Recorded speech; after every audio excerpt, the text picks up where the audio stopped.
ओम नमः शिवाय गुरुजी। मैं प्रियंका लंदन से बोल रही हूँ।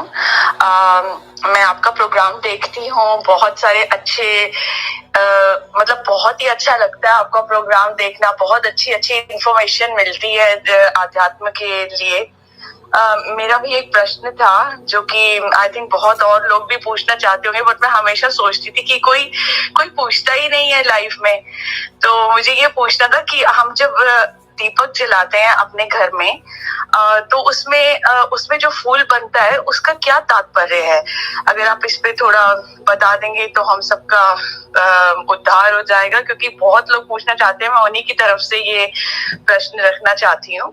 और धन्यवाद गुरुजी।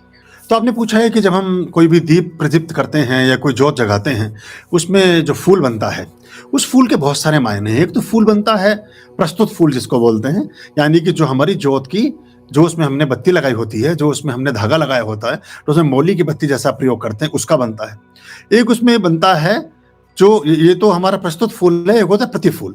तो प्रतिफूल ये होता है जो हम बनाते हैं मिट्टी के सकोरे पर या मिट्टी के किसी चीज पर बनाते हैं, वो अलग ढंग से उस तरह से काम करता है। और कुछ ऐसे भी फूल होते हैं जो हम सुहागे पर या बाकी चीजों पर बनाते हैं।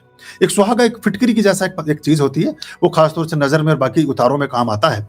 तो कभी कभी उसको भी हम जोत के साथ प्रदीप्त करके देखते हैं, तो उसमें आकृतियां आती हैं बहुत सारी, और ये आकृतियां बहुत सारी चीजों के बारे में हमें बताती हैं। कभी कभी जितनी भी हमारी कॉस्मिक ऊर्जाएं हैं, जो भी हमारी परमात्मिक ऊर्जाएं हैं, वो सब प्रतीकात्मक ढंग से हमारे जीवन में काम करती हैं। कोई आपको शुक्र, शनिचर, राहु, केतु, मंगल, बुध ये आपको सड़क पर के डंडा लेकर खड़े हुए नहीं मिलेंगे।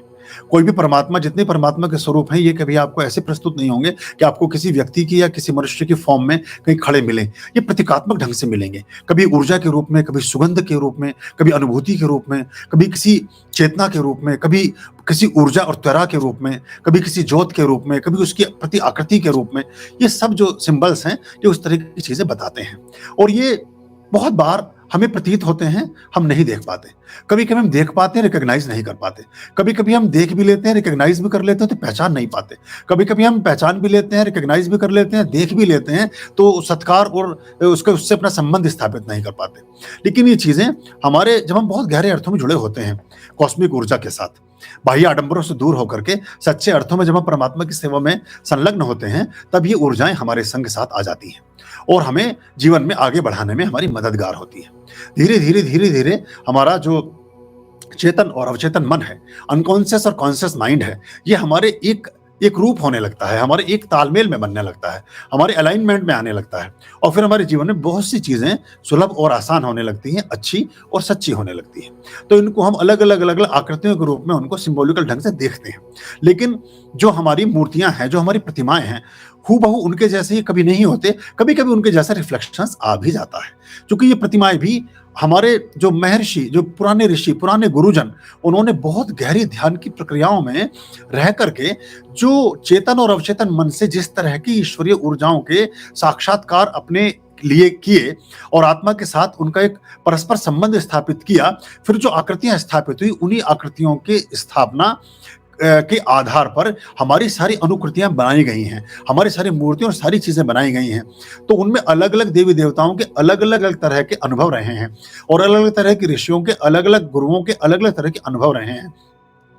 अभी शिव की जो प्रतिमा, उदाहरण के तौर पर एक अगर रेफरेंस मैं लूं, शिव की जो प्रतिमाएं आप बाजार में देखते हैं, ये किसी एक व्यक्ति का अनुभव या किसी एक देव उसका अनुभव हो सकता है, क्योंकि शिव इतने सारे स्वरूपों में आते हैं साधकों के अवचेतन मन और चेतन मन में, और जो प्रकटीकरण करते हैं अपना, कि कभी कभी तो आप उन्हें पहचान ही नहीं पाएंगे, क्योंकि हमने एक परसेप्शन बना लिया है। तो हम परसेप्शन के आधार पर अपने जीवन को जीने के आदी हो जाते हैं।